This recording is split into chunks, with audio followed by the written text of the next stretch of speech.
extremists embark on a campaign of terror nearly 2 decades before the Oklahoma City bombing. Bank robberies, bombings, escalating acts of destruction. When their agenda turns to murder, FBI counterterrorism experts team up with state police to stop a group of violent radicals before they strike again.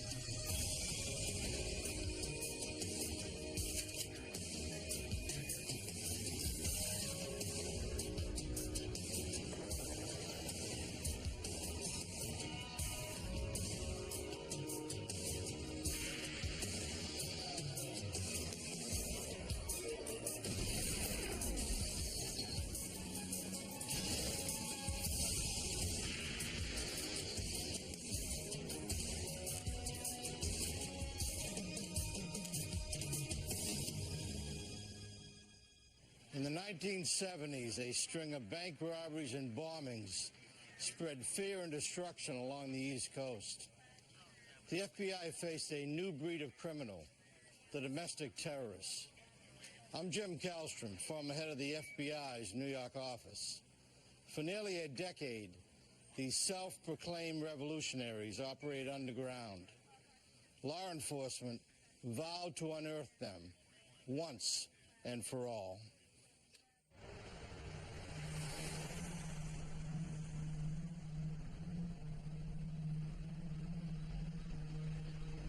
Interstate 80 is an isolated stretch of highway in northern New Jersey.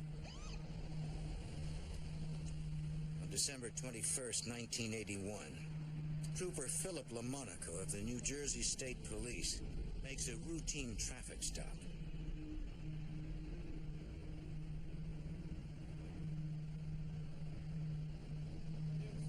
The driver seems nervous. LaMonaco sees that he has a gun. Put your hands up on the stairwell. Put your license up on the dash. Step out of the vehicle now. Keep your hands up. Back up against the car now. Stay there. Don't move. Just stay there. Got any more weapons on you? Keep stay there. Don't you move. Now, sir, stay in the car. Stay in the car, sir. Stay in the car. Stay in the car, sir.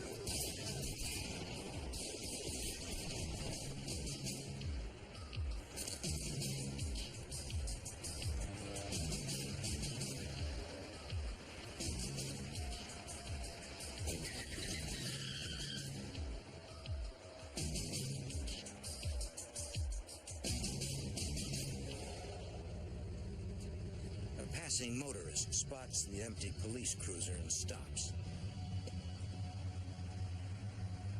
He checks to make sure everything is all right.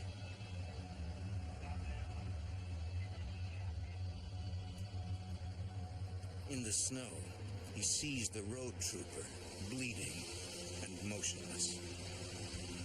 He uses the police radio to call for help. Stay in the car, sir. We're on the way. All available troopers respond to the report of the shooting.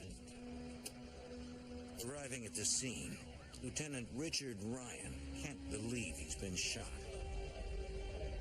Initial shot struck Phil in his chest area. He was wearing a bulletproof vest, but the impact of the shots kind of turned him a little, and one of the shots went in under his armpit and went directly into his heart and basically killed him, that one shot. Investigators find LaMonaco's service revolver empty. All 6 rounds fired, indicating the trooper had gone down fighting. Lieutenant John Mendres processes the crime scene, finding further evidence of the gun battle. I obtained pieces of glass fragments, 12 9mm bullet casings at the scene. They were in a snowbank and in the general area. From the size and number of bullet casings, Mendres believes the murder weapon is a 9mm semi-automatic pistol. He searches for the gun, but it is nowhere to be found. As 250 police officers go after his killer, New Jersey and Pennsylvania State Police stop and question motorists. One man remembers seeing two men as they left the scene. They were driving a 1977 Chevy Nova with Connecticut license plates. Police set up checkpoints along the Delaware River. Hours later, a narcotics detective and a state trooper find the Nova. The car has been abandoned on a rural road 3 miles from the crime scene. Detectives find an empty holster.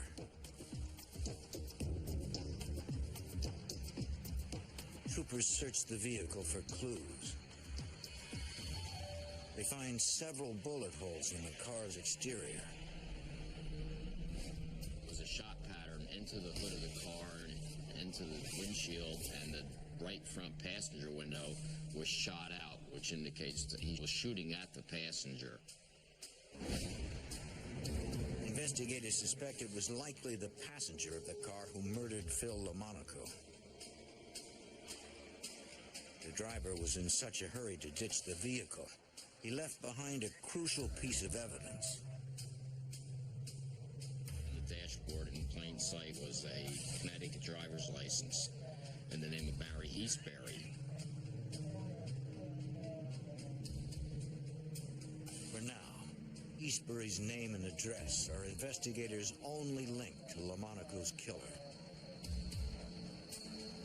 And I actually left that scene with another trooper and immediately drove to Connecticut to follow up that lead that night. And we proceeded to the address that was in downtown New Haven, Connecticut. The address on the Eastbury driver's license turns out to be a hotel rather than a residence. So it was turning out to be a dead-end lead. We met with the FBI later in the morning, and they told us that they had been at that same hotel a few months earlier following a lead-up on an individual by the name of Raymond Luke Levasseur. Levasseur is one of the FBI's 10 most wanted fugitives. Agents believe he is the leader of a violent radical group called the Sam Melville Jonathan Jackson Unit. The FBI suspects the group of masterminding a series of bank robberies and bombings. Now investigators wonder whether the group is also responsible for the murder of Trooper Phil LaMonaco. Let's take those prints and see if we can match them up. Agents send Levasseur's file to the state lab in New Jersey to compare his fingerprints with those found in the Nova. Unfortunately, none of them matched, which we could not believe. It just didn't make any sense. Brian takes a closer look at Levasseur's wanted flyer. I reread the flyer, and on the bottom in small print, right at the last line, it said, "May be accompanied by Thomas William Manning." FBI agents pull Manning's file. The photo on his wanted poster is the man they know as Barry Eastbury. Examiners match Manning's file fingerprints to those lifted from the Nova, confirming that Barry Eastbury is an alias for Thomas Manning. If Manning is involved in the murder of Philip LaMonaco, investigators are up against a dangerous fugitive. According to FBI files, Manning met Levasseur in prison, where they both served time on drugs, weapons, and robbery charges. The two men formed a radical group called the Melville Jackson Unit, according to Special Agent Leonard Cross. They were well versed in a lot of guerrilla tactics. They studied guerrilla manuals. They studied a lot of the radical left literature from the late 60s, the mid-60s, and the early 70s. The group began a reign of terror, claiming responsibility for 7 bombings in Massachusetts and New York between 1976 and 1979, including the bombing of 2 courthouses, the Middlesex County Courthouse in Lowell, Massachusetts, and the Suffolk County Courthouse in Boston, where 20 people were injured.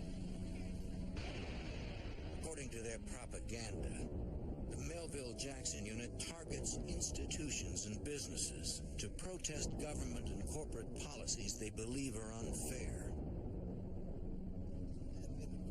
FBI Special Agent Ed Peterson is investigating the radical group. I think they viewed themselves as some champion of the downtrodden, the poor. Actually, they never did anything for the poor, and, all they were committed to were acts of violence.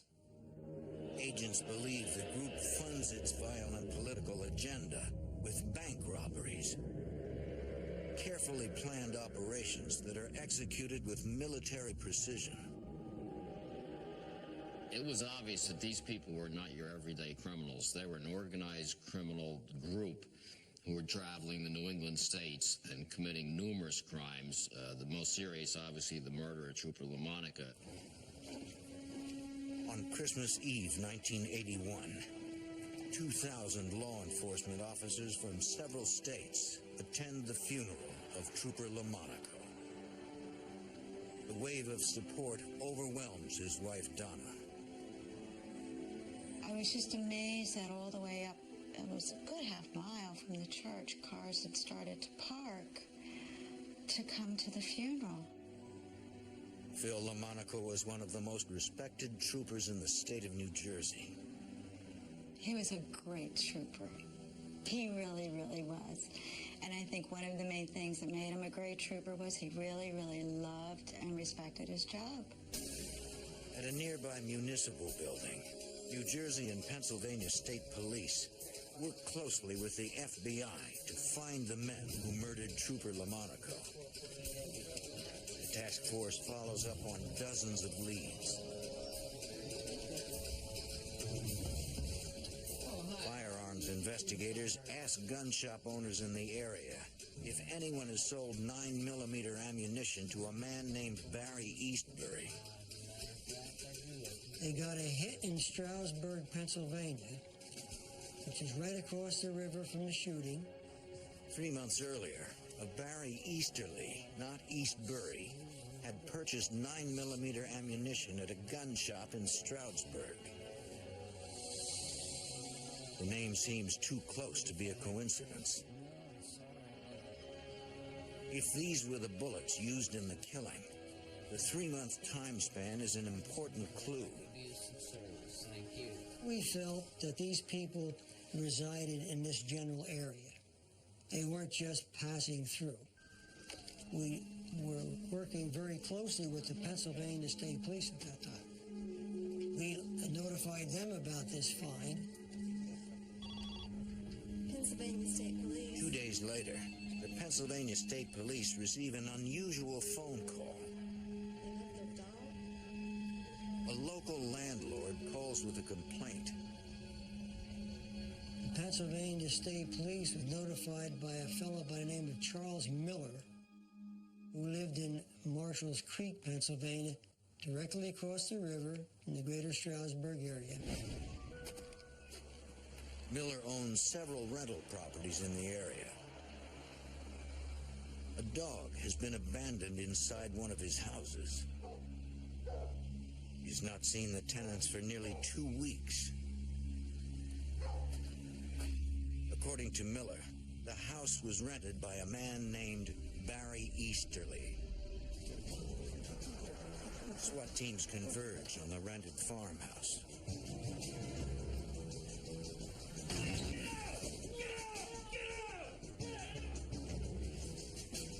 They search the house from room to room. Whoever lived there left in a hurry. The occupants occupants of the house had abandoned clothing, personal photos, and even their dog. In one room, police find radical literature and a sketch featuring an AK-47 assault rifle. In the bedroom, they find the tools of domestic terrorists. We found all types of paraphernalia, information on how to make bombs, bomb-making material. Police also find 9mm bullets, the same caliber that killed Trooper Phil LaMonaco. They believe the rented property is a safe house, where Thomas Manning, his wife and children, lived at the time of the LaMonaco shooting. Everything in this trunk, we've got bomb-making materials. Investigators find documents that offer fresh insight into the radical group's operations. Especially this right here. They apparently were planning to pull a bank robbery in Allentown, Pennsylvania. That's correct. We had those schematics. In another bedroom, Sergeant Tom Evans finds a small phone book. We began to write down all the phone numbers were in that book. There were no names, there were nicknames, and there was no area code. Police also find a photograph of a man they can't identify. According to the landlord, the man in the picture lived in the Mannings' guest room. The family referred to him as Uncle David. Investigators wonder if Uncle David was Manning's passenger the night of the shooting, and whether he is responsible for the murder of Trooper Philip LaMonaco.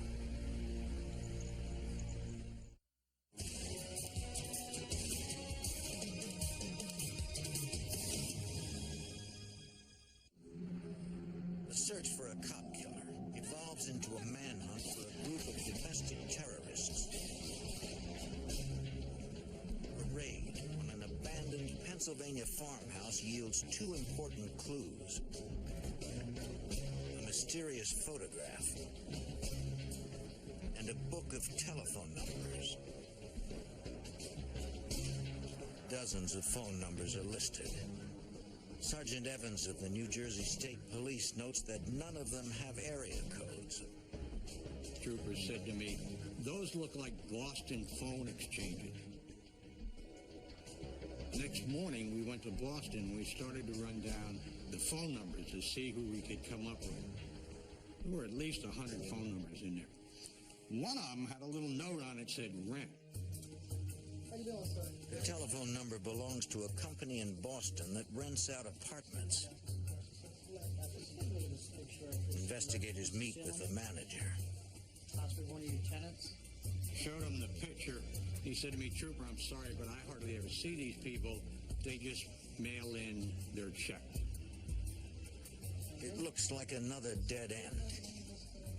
The police give the phone book another look. Next to the rental company's phone number, someone has written a figure: $275. So I said to the guy, "Do you have any apartment building or apartments that rent for $275? The manager tells them the company has only one apartment that rents for that amount. It is currently vacant and being renovated. So we rushed up there and stopped them from repainting the apartment. Massachusetts State Police got their forensic people in there. The apartment has been thoroughly cleaned, but investigators find fingerprints in obscure places, on a light bulb, and behind the toilet in the bathroom.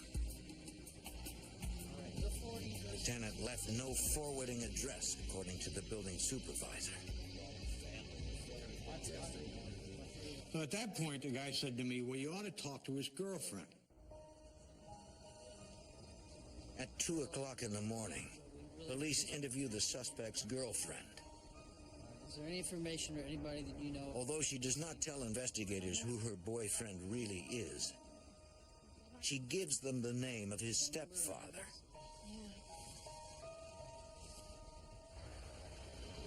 The next morning, Lieutenant Evans drives to the suburbs outside Boston to question the suspect's stepfather.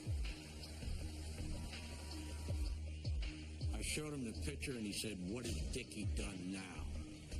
And I said, "Dickie who?" And he said, "Dickie Williams." He called the command post, gave him Richard Charles Williams' name. They ran that name against the fingerprints that we had, and bingo, it was him. So we had the second person identified. Richard Williams was Thomas Manning's passenger the night Phil LaMonaco was murdered. The violent radical is now wanted as a cop killer. New England authorities and the FBI join ranks to track down Manning, Levasseur, and Williams. Special Agent Ed Peterson is assigned to assist the New Jersey police in the manhunt. It was really important as far as the FBI and all of the law enforcement to put them under a magnifying glass and to look at every possible contact, to try to think like they would think, to try and get into that mindset and to understand, what motivated them and where they would look to go. The task force sifts through hundreds of hours of intelligence on the Melville-Jackson unit. According to their files, fugitives have a history of using different aliases to conceal their identities, and various mail drops to hide their locations. We knew that we had a tough job because they did not remain in one place. They didn't do the conventional things that fugitives generally do. They went to such extremes to hide their identities. In January 1982, Thomas Manning joins Levasseur on the FBI's 10 most wanted list. Authorities turn up the heat on the fugitives. 4 months later, FBI agent John Markey responds to the scene of a bank robbery. Two masked gunmen had stolen $60,000 from a bank in Burlington, Vermont. According to Agent Markey, the precision of the operation points to the Melville-Jackson unit. All three individuals that went into the bank went in right after an armored car delivery. One man stood in the lobby. The other two vaulted the counter. One of them took the money from the teledraws. The other one took the money that had just been delivered. The money in the teledrawers was rigged with die packs. They look like a stack of money. When you take them out of a bank, there's an electronic sensor that causes them to activate. And then within 7 seconds, they go off, letting off tear gas and a red dye, which dyes the money. They threw about $20,000 out the window because it had dye packs in it. It was apparent to me that we ought to consider Raymond Levasseur and Thomas Manning and maybe his associate Richard Williams as possible suspects in that bank robbery. 2 months later, 3 men rob a bank in Syracuse, New York, netting $195,000. The MO is nearly identical to the Burlington robbery, but with one exception. They only took the money that was delivered by the armored car. They did not take any of the money out of the teledraws. That way they eliminated the possible die packs. It was my opinion that we were dealing with the same people who robbed the South Burlington branch, and you could account for the change of not taking money from the teledraws because they would have discussed the die packs.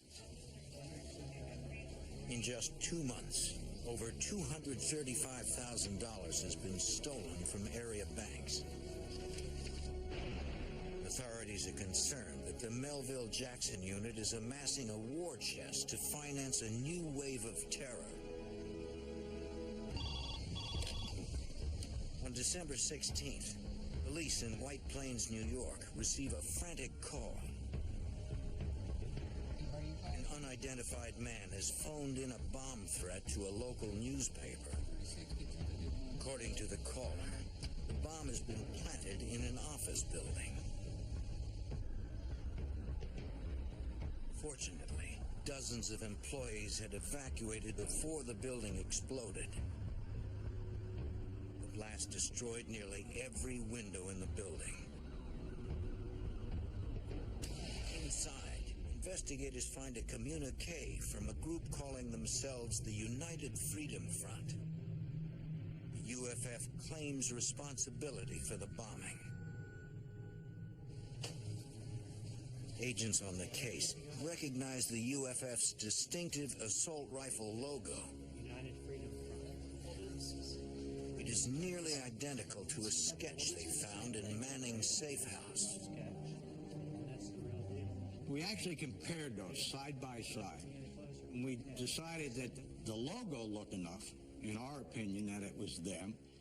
We thought that the United Freedom Front, who took credit for that bombing, was in fact the new name for the people involved in the monarchy killing. Yeah, that's not all right. Over the next year, the UFF claims responsibility for 4 more bombings.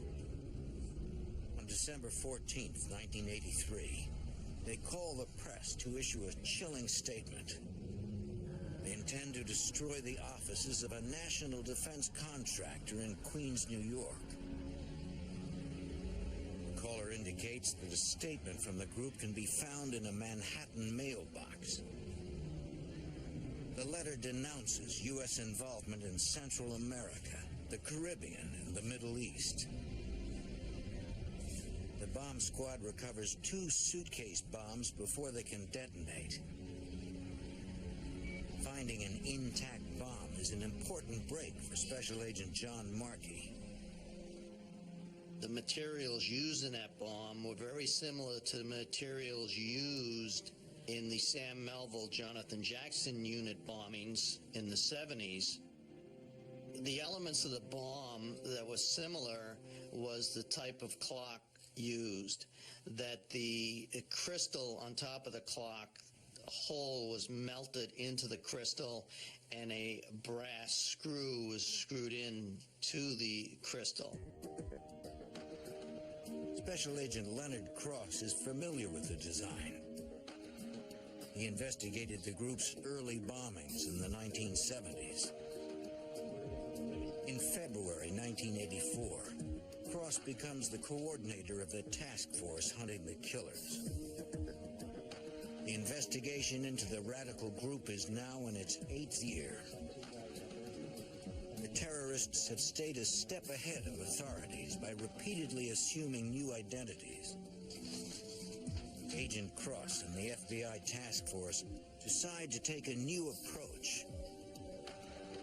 What we tried to do was plot where we knew they had lived, safe houses, where they had bombed, where they had committed bank robberies. So we started putting this all up on a map.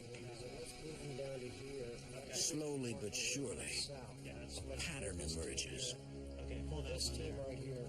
The group's activities are concentrated in a 4-state area that includes New York, Massachusetts, Vermont, and Connecticut. In the spring of 1984, the FBI launches Operation Western Sweep, a mission designed to close in on the dangerous fugitives. In 1984, the FBI launches Operation Western Sweep, a mission to apprehend 3 key members of a violent radical group. Agents believe the group has orchestrated numerous acts of domestic terrorism. The New Jersey State Police suspect one of the terrorists also murdered Trooper Phil LaMonaco.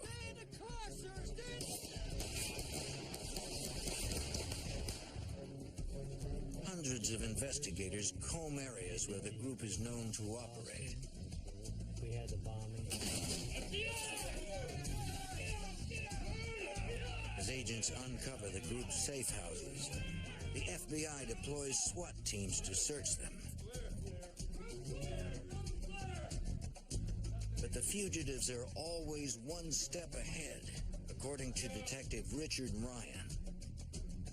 It was frustrating because we couldn't apprehend them, but we felt as long as they kept committing crimes, they were still out there, they hadn't gone into total hiding, there was a better chance we could catch them. On June 9th, the gang hits a bank in Norfolk, Virginia. The ammo is familiar. 3 armed men enter the building. 2 of them jump the counter. They subdue bank personnel at gunpoint. Ignoring the cash in the drawers, they grab bags of money that have just been delivered by an armored car service. They did not take any of the money out of the teledraws.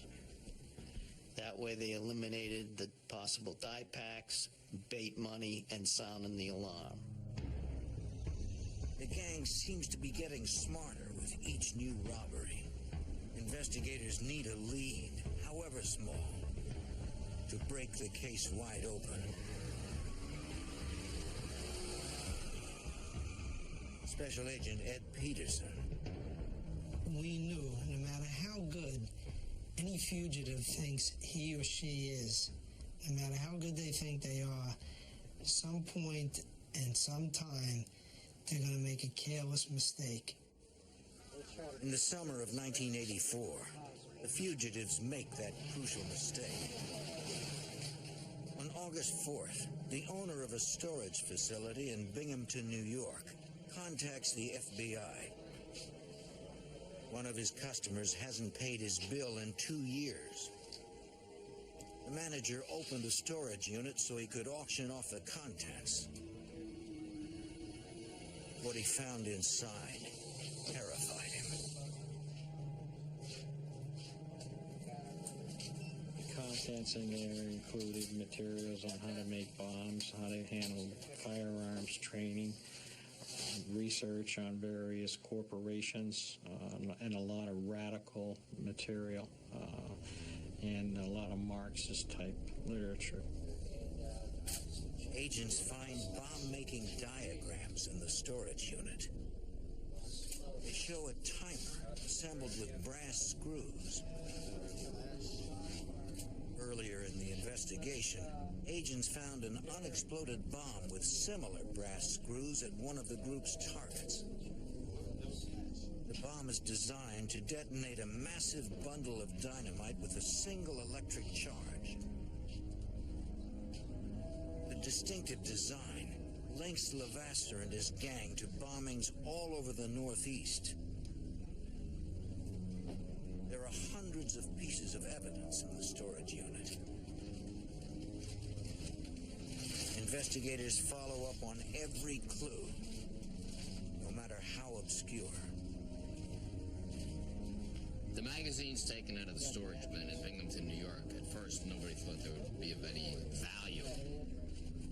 But an address label on an old seed catalog reveals a new name in the investigation: Jack Horning.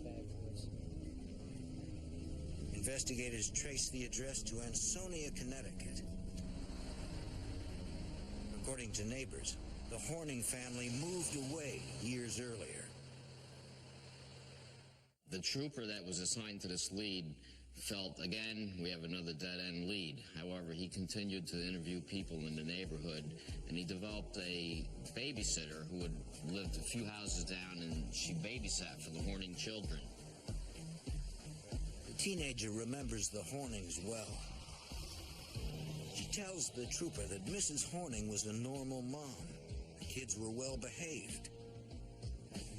The entire time she worked for the Hornings, nothing out of the ordinary happened.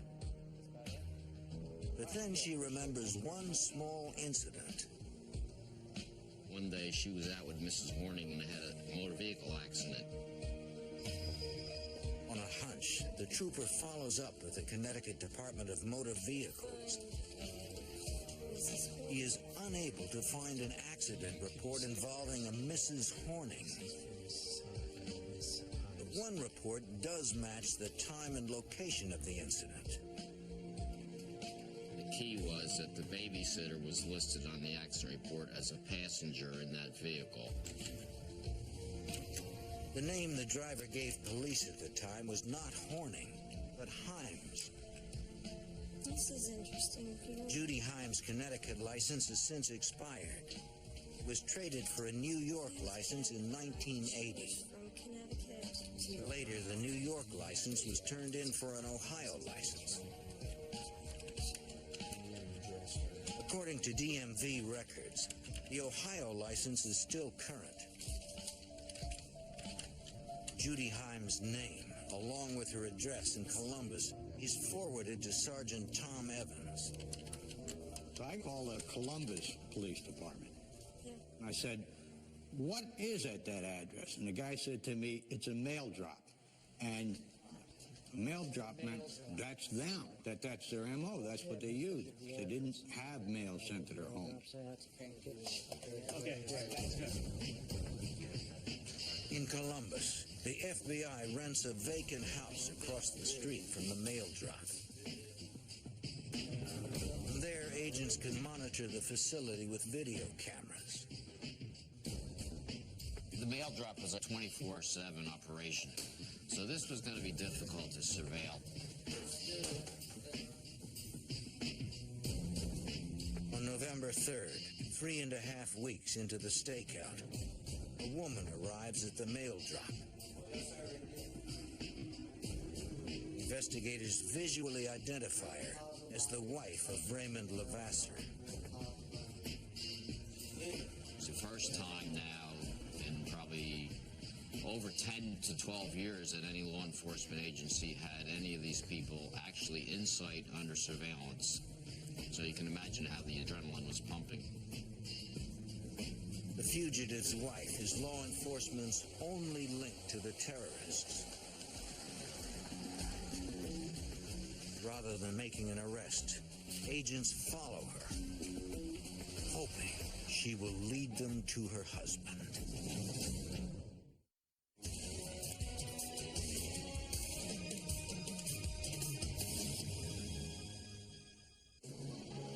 In 1984, the FBI and a multi-state task force trail a group of domestic terrorists.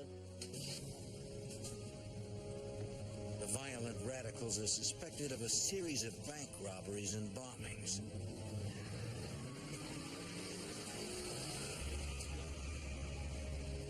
And the murder of a New Jersey State Police trooper.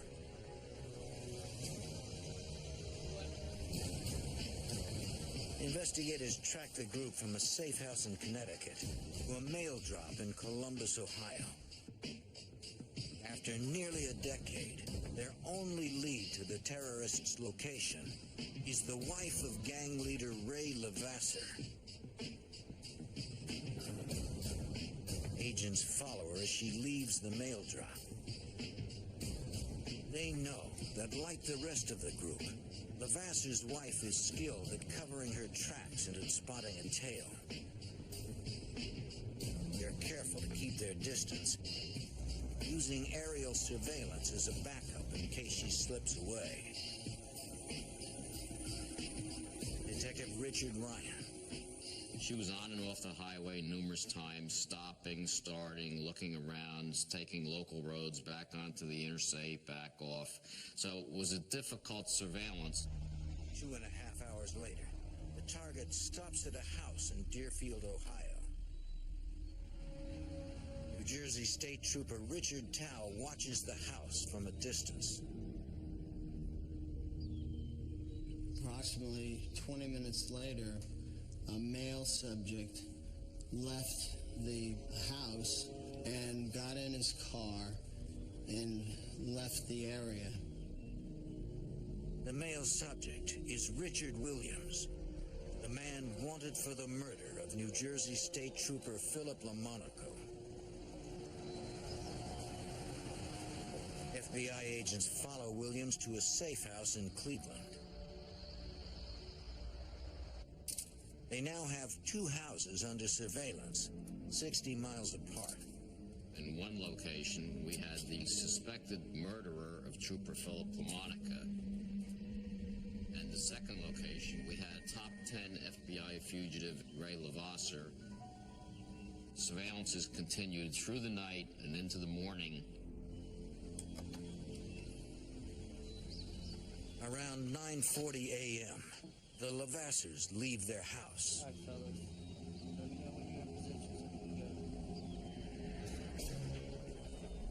Go, go, go, go, go. The SWAT team moves in. They arrest Ray Levasseur along with his wife.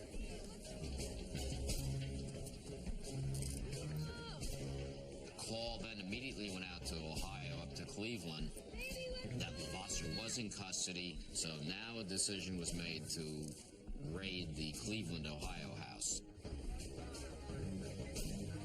In Cleveland, agents and police surround the home of Richard Williams. Williams, a suspected murderer and terrorist, gives up without a fight.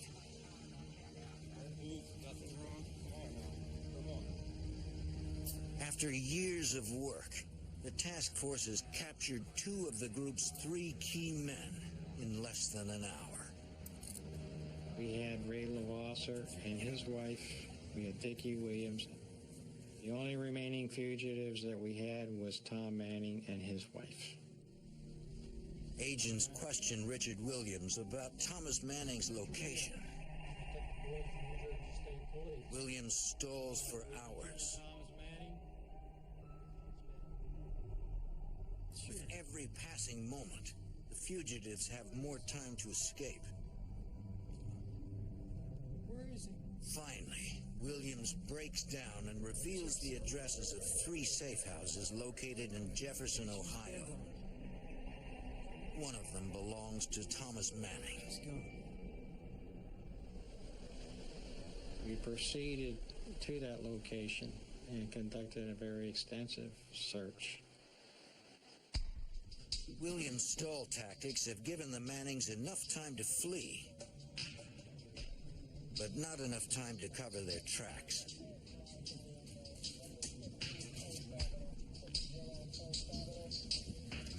Inside their safe house, investigators find handguns, fake IDs, and $32,000 in cash. They also find a 1,000-page record of the group's activities.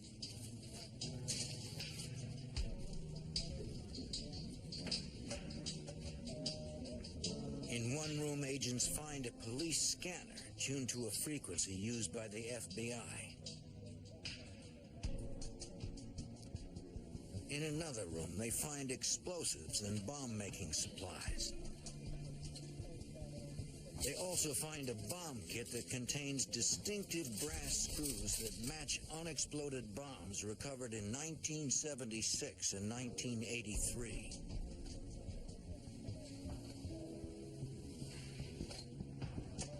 They recover a 9mm semi-automatic pistol. Smith & Wesson. At the FBI forensics lab, technicians analyze the gun. They compare the bullet that killed Trooper Philip LaMonaco to bullets fired from the 9mm handgun. We were able to determine that that was the weapon that was used to kill Phil LaMonaco. Although they have finally found the murder weapon, tracing the owner of the gun will be difficult. The serial number has been filed off. Technicians use a chemical solution to raise the number. It is barely legible beneath the surface of the metal. Agents trace the 9mm to a gun shop in Norfolk, Virginia. There it was purchased by a woman named Deborah Ann Fury. Fury had listed an address in Virginia Beach. Investigators check out the location. It turns out to be another mail drop. The surveillance team waits to see who will collect the mail. When a woman arrives and opens the box, agents identify her. Deborah Ann Fury is in reality Thomas Manning's wife. The FBI has finally found a link to the last member of the radical terrorist group. In Ohio, the FBI and police have arrested key members of a violent radical group charged with robbery and domestic terrorism.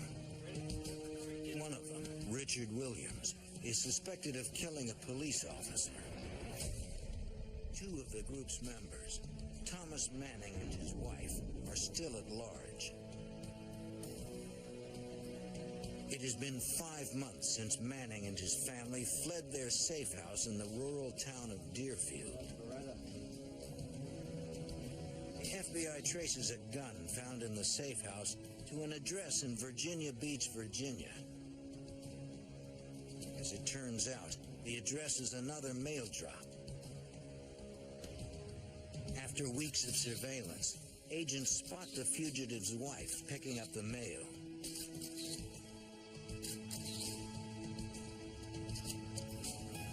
Special Agent Leonard Cross.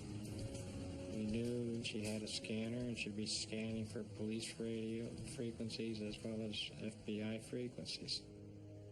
We had special radios that were all encrypted that could not be picked up. And the surveillance at this point took us north.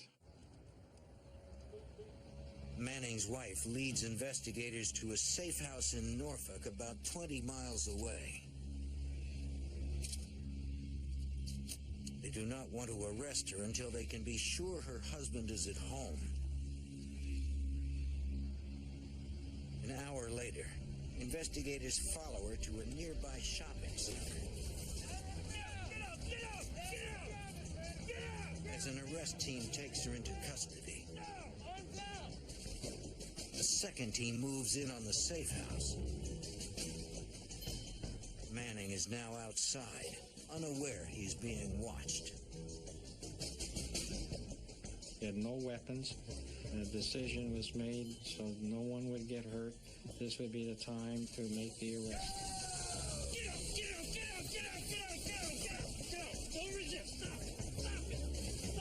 Thomas Manning, the last of the terrorists, is arrested in his own backyard. In 1987, Thomas Manning and Richard Williams stand trial in Somerville, New Jersey. Donna LaMonaco, the widow of Trooper Phil LaMonaco, attends the trial. It was very important for me to be a part of the trial. I needed to be there. I needed to know exactly what went on. I wanted to make sure they were the two that killed Phil. The two self-proclaimed revolutionaries are sentenced to life in prison for the murder of Trooper Philip LaMonaco. They receive additional sentences for their roles in a series of bank robberies and bombings starting in 1975. In separate trials, the wife of Thomas Manning is found guilty of conspiracy and sentenced to 15 years. Raymond Lavasser receives 45 years in prison for his role in the group's terrorist activities. His wife is released after spending several months in custody. I think it's really important to set the record straight that these individuals, Lavassa, Manning, Williams, they were nothing but criminals. When you commit bank robberies, when you set off bombs, when you kill a police officer who's only out there doing his job, they were nothing more than criminals. 2 decades after Philip LaMonaco's death, people still leave flowers and flags on the side of the New Jersey highway he protected.